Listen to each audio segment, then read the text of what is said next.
Wijiling tias nut perentuling hati tinata kang katon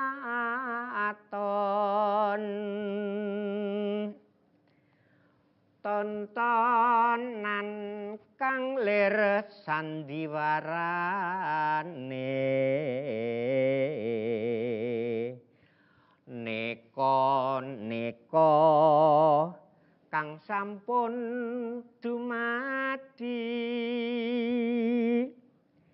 dilala wit Gusti tita topengipun. Sampurasun.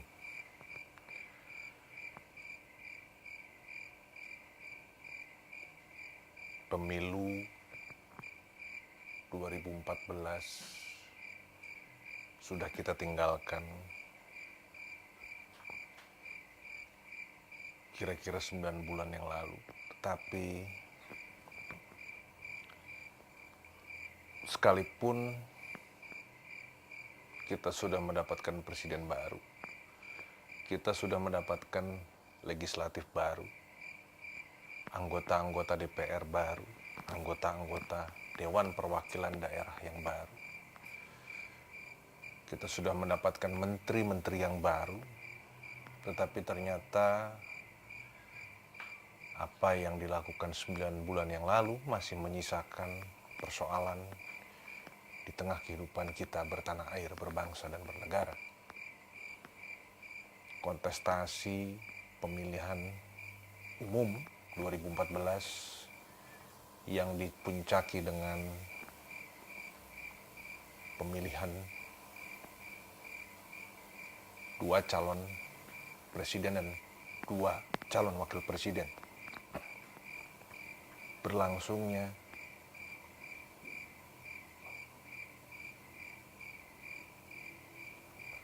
pesta demokrasi yang diselenggarakan setiap 5 tahun sekali.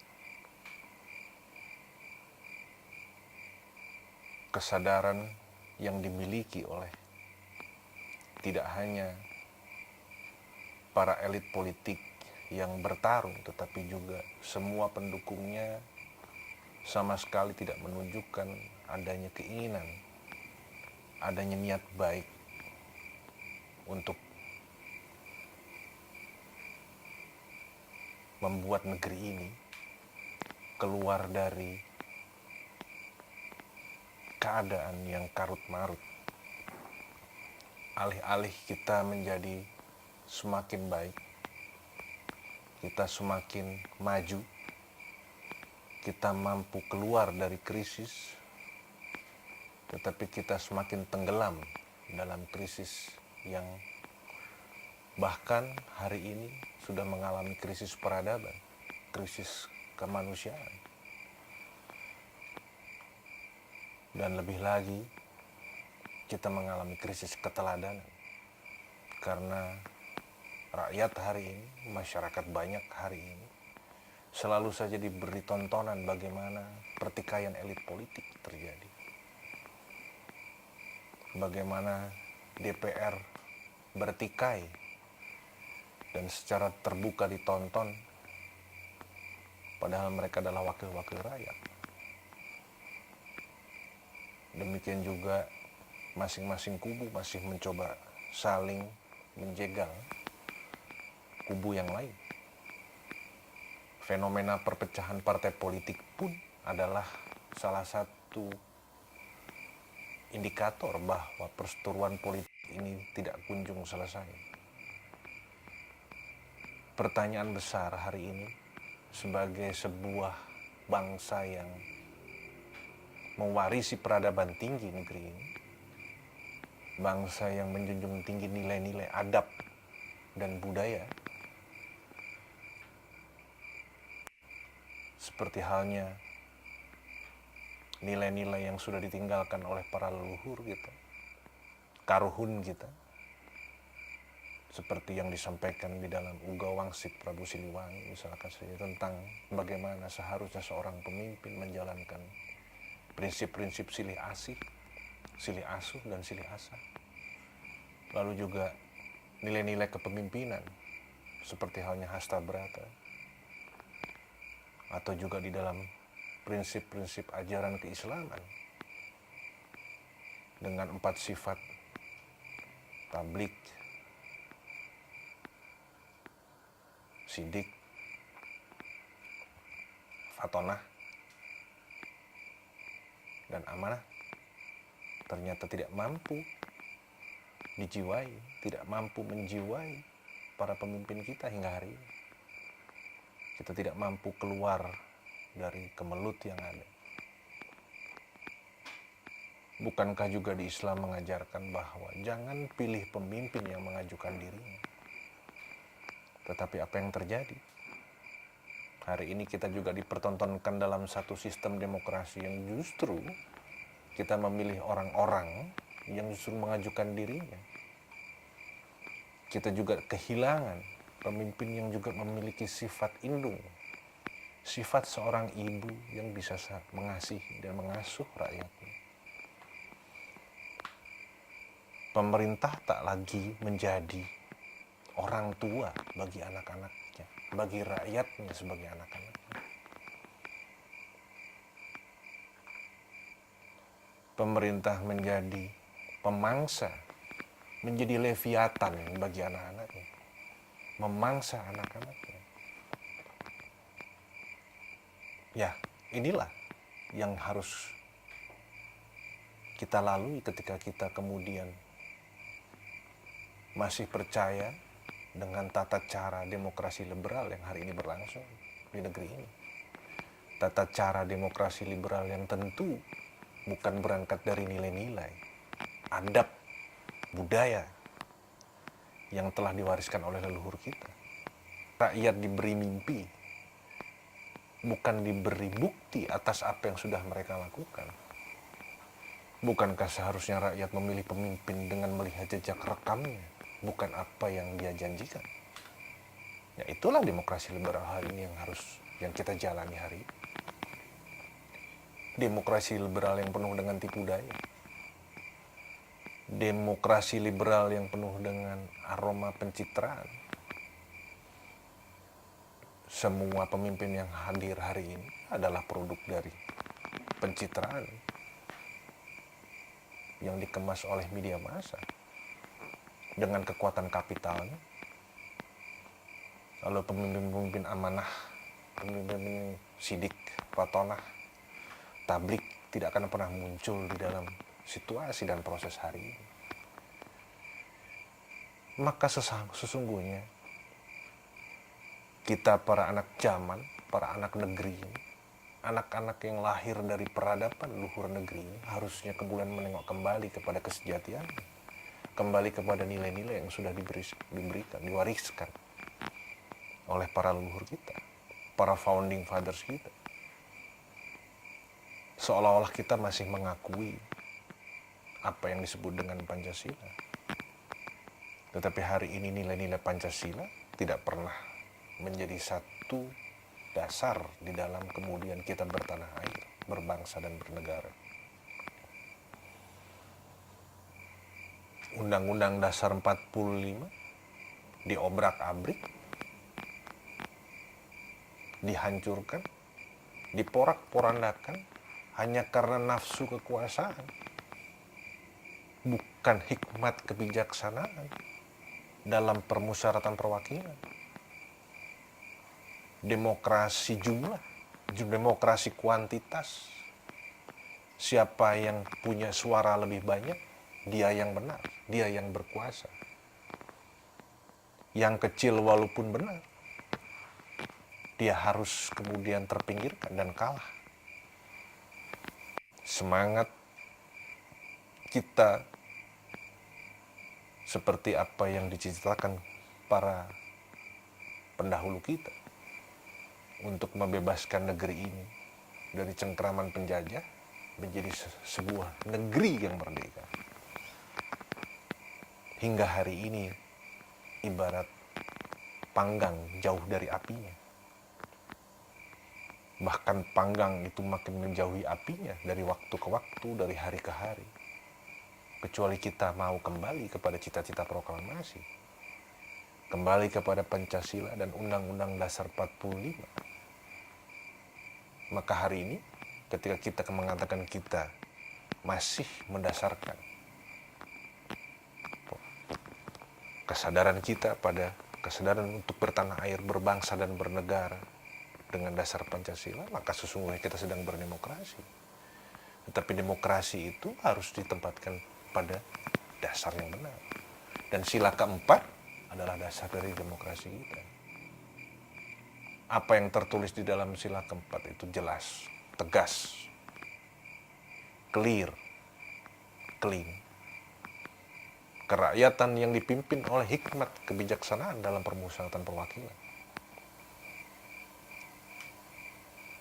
Keberpihakan kepada rakyat. Kerakyatan adalah keberpihakan kepada rakyat. Tapi keberpihakan kepada rakyat itu harus dipimpin oleh hikmat kebijaksanaan. Suasana hikmat. Suasana yang penuh diliputi oleh kesadaran ketuhanan. Sehingga kemudian melahirkan satu wisdom kebijaksanaan yang terlahir dalam proses permusyawaratan yang diikuti oleh para wakil-wakil yang duduk dipercaya, diberi amanat untuk mewakili mereka-mereka yang menjadi bagian dari bangsa ini. Itulah sila keempat Pancasila yang hari ini tidak lagi digunakan sebagai dasar ketika kita berdemokrasi. Sekali lagi, ini bukan persoalan demokrasi, kalau demokrasi adalah nilai yang universal. Tetapi ketika demokrasi dibumikan, maka kita harus juga menghormati nilai-nilai lokalnya. Karena setiap tempat punya tata caranya. Ada cara sabumi, ada cara sadesa. Dan kita harus menghargai lokalitas itu, karena itu adalah justru bentuk dari kesadaran universalitas dari demokrasi itu. Demokrasi tidak boleh distandarisasi. Ketika demokrasi distandarisasi, maka dia membunuh universalitasnya. Universalitas demokrasi justru akan teruji ketika lokalitas mampu menerjemahkan demokrasi dalam konteks lokalnya. Topeng iku tutup gepeng kang sayekti diniru kemawon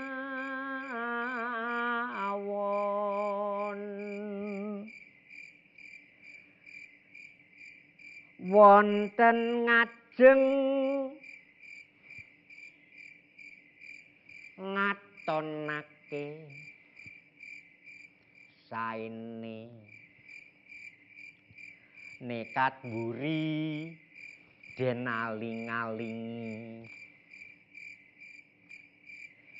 ngiras ngapusi sida kena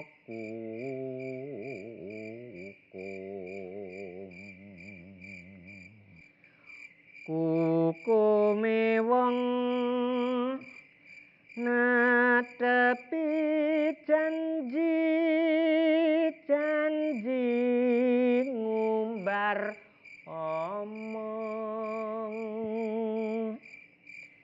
omongane mulo yakinake ketok esuk bakal dadi seksi bukti nutup rai ilang topengipun. Sulit kita hari ini mendapatkan satu role model, satu keteladanan, sikap kepemimpinan. Ya, kita semua bisa mempelajari tentang sifat-sifat nilai-nilai kepemimpinan yang harus dimiliki oleh seorang pemimpin. Tetapi pelajaran-pelajaran itu dan pengetahuan-pengetahuan itu hari ini tidak menemukan wujudnya. Pemimpin dan kepemimpinan adalah barang mewah di negeri ini hari ini. Barang paling mahal di negeri ini hari ini. Mahal karena biaya yang dikeluarkan tak ternilai. Tidak bisa kemudian biaya itu digambarkan dengan angka. Karena telah terjadi proses demoralisasi di dalam kehidupan bertanah air, berbangsa dan bernegara. Telah terjadi proses depolitisasi terhadap semua kelembagaan yang ada hari ini. Mungkin kita akan terlihat seperti hari ini seperti berpolitik. Karena ada lembaga-lembaga politik yang bekerja hari ini, ada proses politik yang bekerja hari ini. Tetapi politik yang kita jalani hari ini sesungguhnya, sejatinya bukan politik yang ditujukan untuk kemaslahatan umat. Bukan politik untuk kemaslahatan rakyat. Dan juga tidak untuk kemaslahatan bangsa dan negara. Tetapi politik yang hari ini terjadi adalah politik semata untuk kekuasaan. Sekali lagi, nilai-nilai peradaban yang sudah diwariskan oleh para leluhur kita dengan semangat gotong royongnya yang orang Toba mengenal sebagai Marsiurupan, orang Manado mengenalnya sebagai Mapalus, orang Ambon mengenalnya sebagai Pelagano, orang Jawa mengenalnya sebagai gugur gunung. Nilai-nilai itu tidak muncul di dalam proses demokrasi yang ada. Sehingga kemudian pemimpin dan kepemimpinan pun hilang, tak berbekas di dalam karut-marut situasi hari ini. Kepemimpinan adalah sebuah spirit, sebuah semangat, sebuah jiwa, sebuah soul yang mensifati seorang pemimpin. Semangat itu mensifati seorang pemimpin. Jadi ada spirit dulu, spirit kepemimpinan dulu. Spirit itu yang kemudian memberikan sifat kepemimpinan kepada seseorang sehingga kemudian dia bisa memimpin. Nah, spirit atau sifat itu ada di dalam DNA. Itu terekam di dalam DNA yang diwariskan secara turun-menurun. Maka kalau di dalam konteks tradisi orang Jawa, zaman dulu masih dikenal ketika memilih pasangan hidup ada ukurannya, bobot, bibit, dan bebet. Ini bukan persoalan feodalisme, tapi ini persoalan bagaimana melihat sifat yang ada di dalam diri setiap orang yang diturunkan melalui DNA-nya. Jadi kepemimpin itu bukan sesuatu yang bisa diciptakan melalui satu proses pendidikan formal, jenjang pendidikan. Anda boleh sekolah manajemen setinggi-tingginya, tapi tidak serta-merta Anda menjadi pemimpin. Anda bisa jadi manajer, bahkan bisa menjadi seorang presiden. Tapi tidak serta-merta seorang presiden itu pemimpin. Karena ada prasyarat untuk dia dikatakan sebagai seorang pemimpin. Formalitas jabatan menunjuk dia sebagai presiden, gubernur, bupati, dan lain sebagainya. Itu formalitas jabatan. Tapi pemimpin tidak serta-merta adalah orang-orang yang duduk di dalam jabatan. Karena kepemimpinan itu sebuah karya, bukan sebuah angka yang diperoleh dari banyaknya suara yang diperoleh dan itu menempatkan dia menduduki jabatan tertentu. Tidak ada hubungannya antara pemimpin dengan jabatan. Sama sekali tidak ada hubungan. Nah, pemimpin, jika kita bicara pemimpin, maka kita akan mengatakan tidak ada sekolah untuk pemimpin. Tidak ada sekolahnya. Sekolahnya adalah proses hidupnya yang menjadi sekolah. Kalau kita menempatkan sekolah tidak hanya dalam konteks pendidikan formal, tapi sekolah kehidupan lah yang melahirkan seorang pemimpin. Pendidikan formal, ilmuwan tentang leadership dan lain sebagainya hanya memberikan kelengkapan kepada seseorang untuk mampu menjalankan fungsi kepemimpinannya. Tapi belum tentu dia menjadi pemimpin. Karena sekali lagi, ini bicara soal DNA. Ini bicara soal sifat yang dibawa. Sifat yang kemudian dijiwai oleh semangat, spirit. Dan tidak setiap orang suka tidak suka. Karena ini bicara tentang spirit, tentang semangat,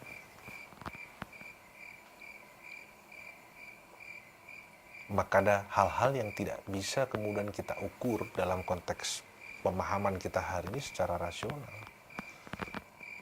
Bahwa ketika seseorang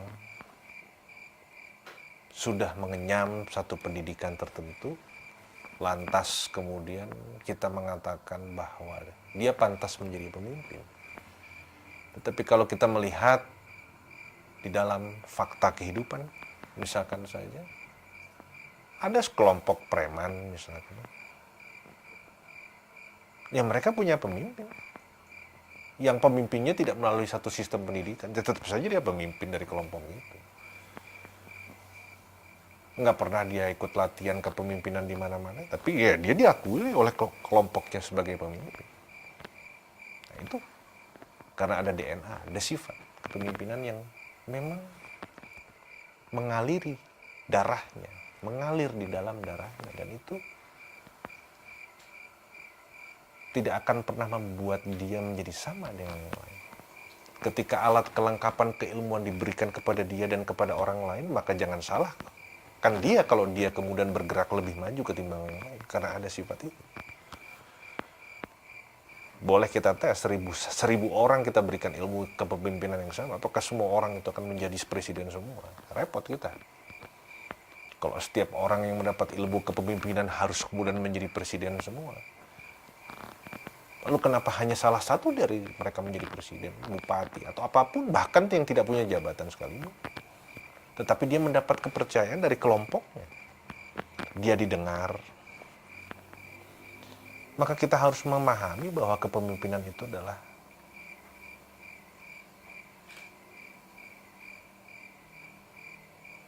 sifat yang harus dimiliki setiap orang yang mendahulukan kepentingan orang banyak di atas kepentingan dirinya.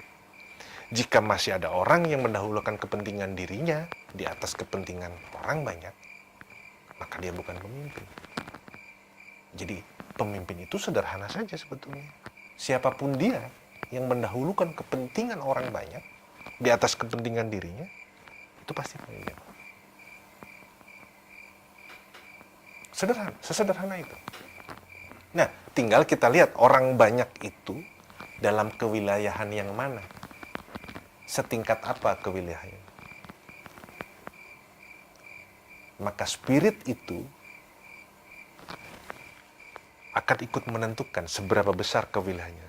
Ketika semangat yang dia miliki, energi, spirit yang dia miliki besar, maka kewilayahannya juga akan makin meluas. Ketika dia hanya berpikir untuk kepentingan dirinya, ya maka spirit kepemimpinannya baru pada level itu. Ketika dia sudah berpikir tentang keluarganya, maka spirit itu membesar.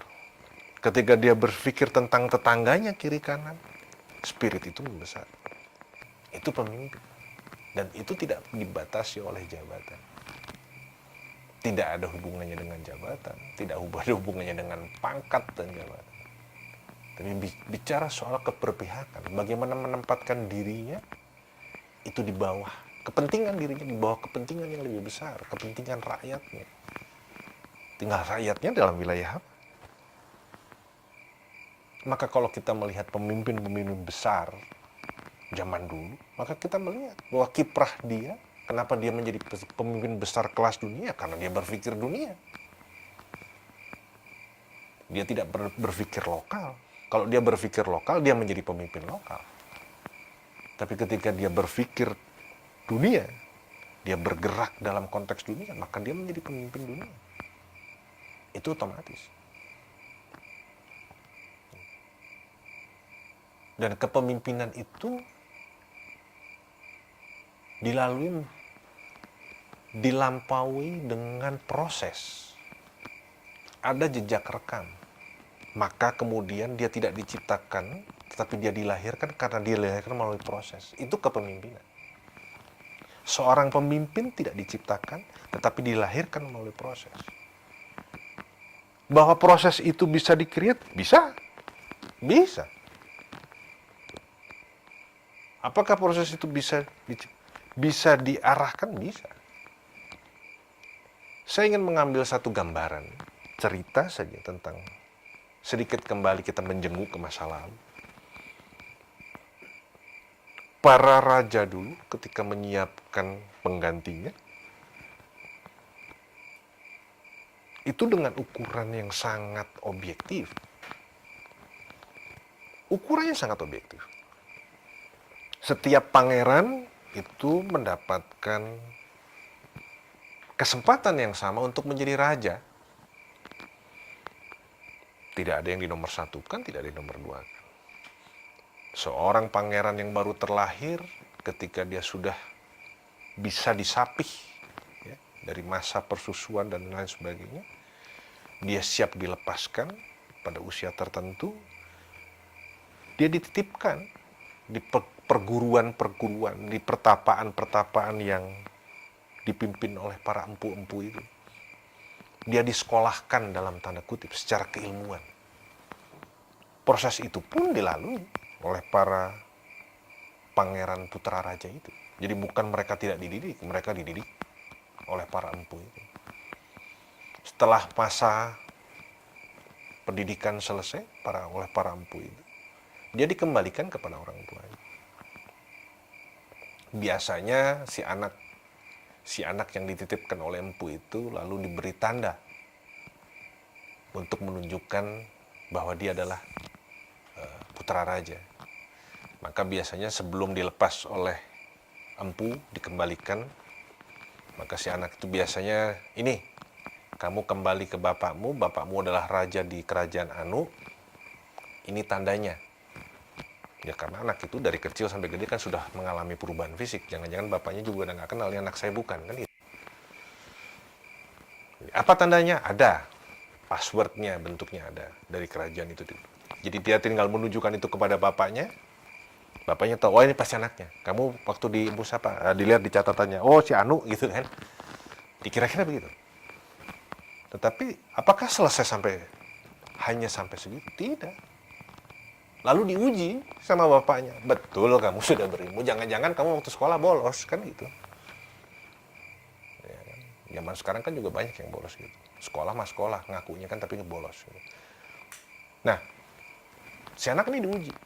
Dan pengujiannya bukan pengujian teoritik, tidak. Nak, kalau kamu memang sudah berhasil menempuh ujian, sudah berhasil menempuh pendidikan, maka kamu silahkan. Di sana ada hutan, kamu buka, kamu babat hutan itu, kamu kembangkan untuk menjadi satu peradaban baru. Demikian pula anak-anak yang lain.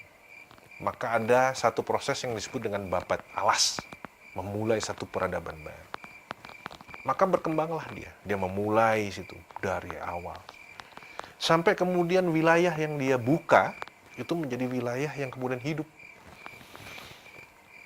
Jadi awalnya biasanya kalau dalam istilah Kasundaan, mereka mengawali dari kabuyutan-kabuyutan kecil dulu. Karena dia buka hutan, babat alas. Nah, seiring dengan waktu berkembang, anak-anak yang lain juga berkembang. Nah, dilihat perkembangan setiap daerah yang dipegang oleh para pangeran ini. Bapaknya melihat perkembangannya. Ada raportnya. Kalau hari ini kan laporannya data statistik kan, angka. Oh, PAD sekian, ya kan, pajaknya sekian, ininya sekian. Itu semua tertulis hari ini. Yang nggak ditulis korupsinya aja kalau hari ini. Tapi semua ditulis. Nah, zaman dulu nggak pakai data statistik, tidak pakai angka. Karena itu nipu. Sudah tahu dari zaman dulu, itu nipu, itu angka itu. Karena walaupun belum ada ahli statistik yang mengatakan bahwa di atas data statistik selalu ada kebohongan, belum. Tapi mereka sudah tahu itu. Baru sekarang saja ada ahli statistik yang mengatakan bahwa di atas data statistik selalu ada kebohongan. Dan mereka sudah tahu. Maka cara yang paling mudah untuk mengontrol kemajuan setiap daerah adalah para pangeran tersebut memberikan upeti. Pada waktu-waktu tertentu ada perhelatan besar, perkumpulan besar, semua diundang ke istana. Oke, masing-masing kasih upeti. Nah, upeti itu bukan tanda takluk, tanda tunduk, bukan eksploitasi pusat ke daerah, bukan. Upeti itu untuk menunjukkan kemajuan setiap daerah. Jadi ukurannya adalah itu. Seberapa maju daerahmu, maka ditunjukkan dengan apa yang kau bawa. Nggak bisa bohong. Karena bukan statistik. Itulah hakikat dari upeti. Jadi saya nggak tahu hari ini kenapa upeti kemudian dianggap sebagai eksploitasi pusat dan daerah. Saya juga nggak ngerti itu. Itu akal-akalan siapa? Mudah-mudahan bukan dalam upaya membodohi rakyat kita, masyarakat kita, peradaban kita yang dianggap kemudian biadab. Tetapi upeti adalah satu ukuran kemajuan daerah. Jadi dari situ akan terlihat. Oke, berapa yang dibawa? Oke, tahun lalu berapa? Pertemuan sebelumnya berapa? Loh, kok ada penurunan, ada apa ini? Di dalam musyawarah agung itulah kemudian semua menceritakan.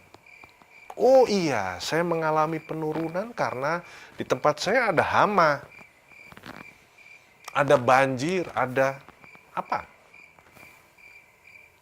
Peristiwa-peristiwa yang mengakibatkan kemudian penurunan produktivitas.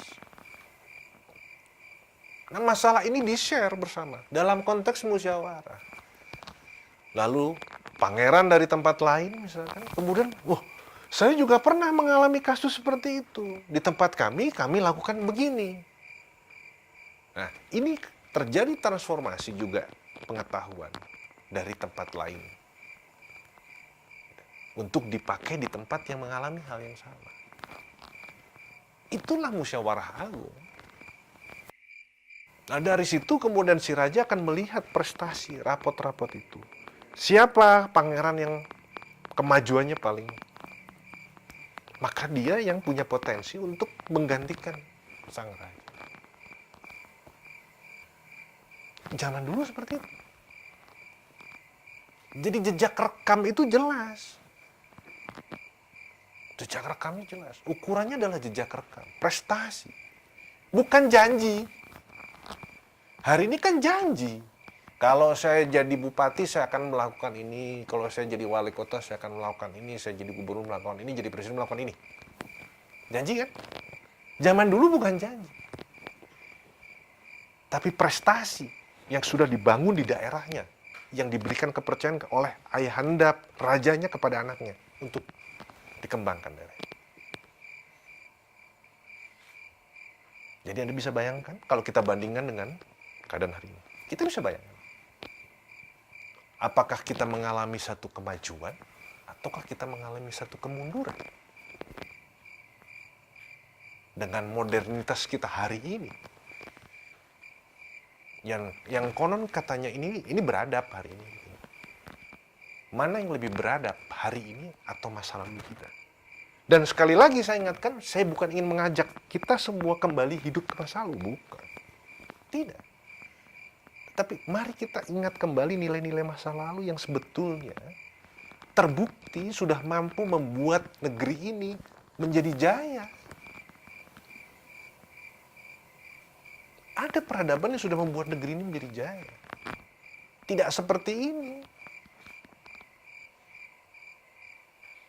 Sebuah peradaban yang mampu dengan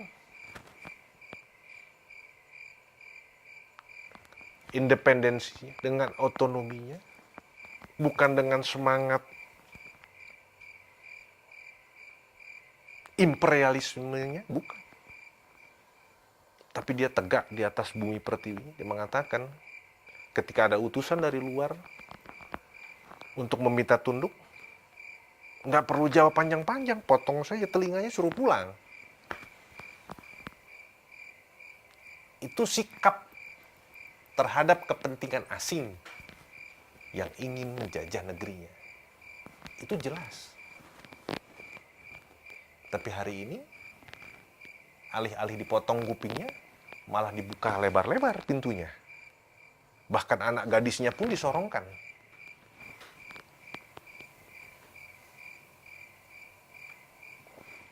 Itu yang terjadi di negeri ini hari ini. Jadi kita bisa bayangkan tentang ukuran tadi. Ukuran bagaimana mengukur kepemimpinan. Ya, kepemimpinan bisa dipersiapkan. Bisa melalui satu proses yang memang diciptakan. Tetapi dia harus melalui satu proses uji materi. Sehingga kemudian akhirnya terlahirlah. Pun kacetha topeng edan iki jaman kelakon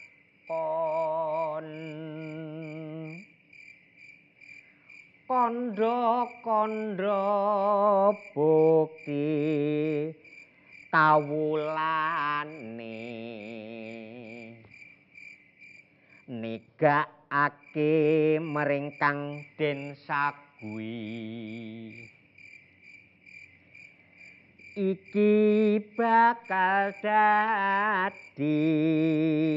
dadi topeng kudur.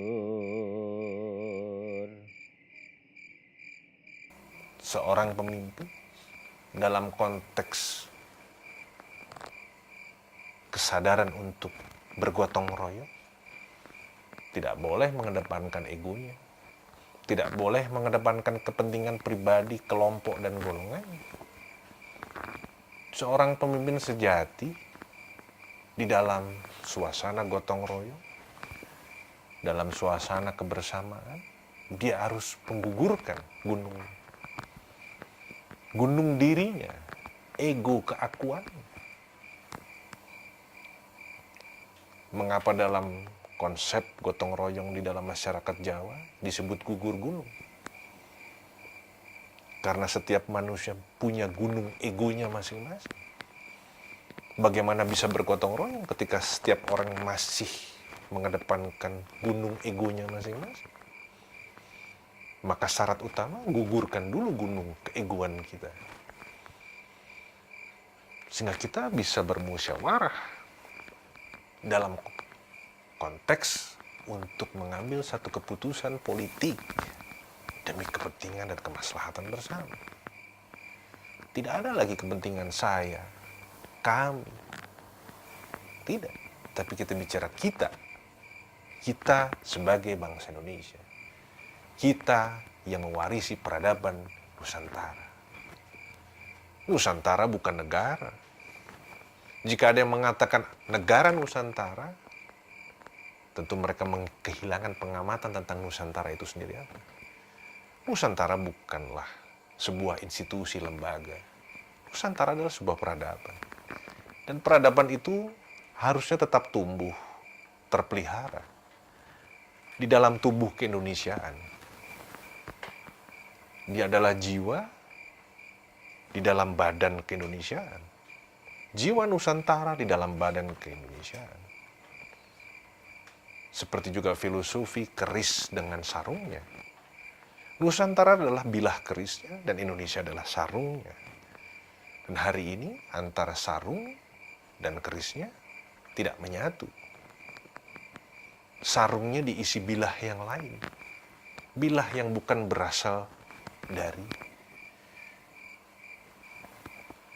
wilayahnya, dari tempat kelahiran.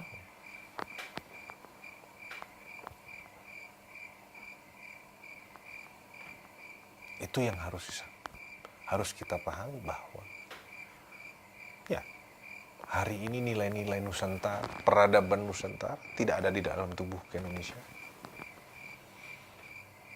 Dan sekali lagi, tentu ini adalah tugas kita bersama untuk saling ingat mengingatkan seluruh anak bangsa, anak zaman, anak negeri ini, untuk kembali kepada jati dirinya sebagai sebuah bangsa.